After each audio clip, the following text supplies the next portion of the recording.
بسم الله.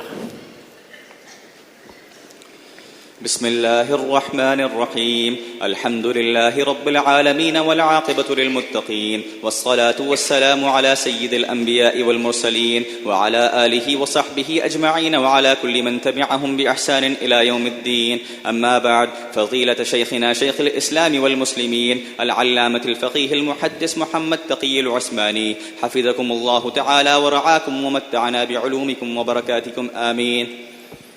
حدثكم الشيخ المجاهد الكبير المفتي مولانا رشيد أحمد اللدهيانوي قدس سره، وهو عن شيخ الإسلام والمسلمين شيخ العرب والعجم زين الملة والدين مولانا حسين أحمد المدني رحمه الله تعالى، عن شيخ الهند مولانا محمود الحسن قدس سره، عن الشيوخ الكبار في الهند مولانا وسيدنا وسيد العلماء محمد قاسم النانوتوي رحمه الله تعالى، والشيخ فقيه النفس سيد الفقهاء مولانا رشيد أحمد الكنكوهي قدس سره، والشيخ مولانا محمد يعقوب النانوتوي رحمه الله تعالى، وهم من تلامذة الشيخ شاه عبد الغني المجدد الدهلوي ثم المدني رحمه الله تعالى، عن الشهير في الآفاق مولانا الإمام الحجة الشاه محمد إسحاق الدهلوي ثم المكي رحمه الله تعالى، وأيضا عن الشيخ محمد عابد السندي الأنصاري المدني رحمه الله تعالى، وهو أي مولانا الشاه محمد إسحاق عن جده لأمه إمام الأئمة العارف بالله الشاه عبد العزيز الدهلوي رحمه الله تعالى، عن إمام الأئمة مرجع الأسانيد في الهند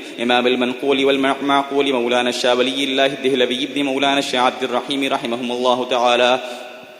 قال أخبرنا الشيخ أبو طاهر محمد بن إبراهيم الكردي المدني رحمه الله تعالى قال أخبرنا والد الشيخ إبراهيم رحمه الله تعالى قال قرأت على الشيخ أحمد القشاشي رحمه الله تعالى قال أخبرنا أحمد بن عبد القدوس أبو المواهب الشنابي رحمه الله تعالى قال أخبرنا الشيخ شمس الدين محمد بن أحمد بن محمد الرملي رحمه الله تعالى عن الشيخ زين الدين زكريا بن محمد أبي يحيى الأنصاري رحمه الله تعالى قال قرأت على الشيخ الحافظ أبي الفضل شهاب الدين أحمد بن علي بن حجر العسقلاني رحمه الله تعالى عن إبراهيم بن أحمد التنوخي رحمه الله تعالى عن أبي العباس أحمد بن أبي طالب الحجار رحمه الله تعالى عن سراج الحسين بن المبارك الزبيدي رحمه الله تعالى عن الشيخ أبي الوقت عبد الأول بن عيسى بن شعيب السجزي الهربي رحمه الله تعالى عن الشيخ أبي الحسن عبد الرحمن بن مظفر الداودي رحمه الله تعالى عن أبي محمد عبد الله بن أحمد السرخسي رحمه الله تعالى عن أبي عبد الله محمد بن يوسف بن مطر بن صالح بن بشر فربري رحمه الله تعالى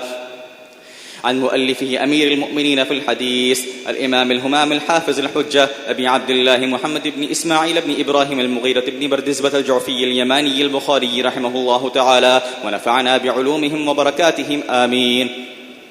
قال باب قول الله ونزع الموازين القسط ليوم القيامة وأن أعمال بني آدم وقولهم يوزن.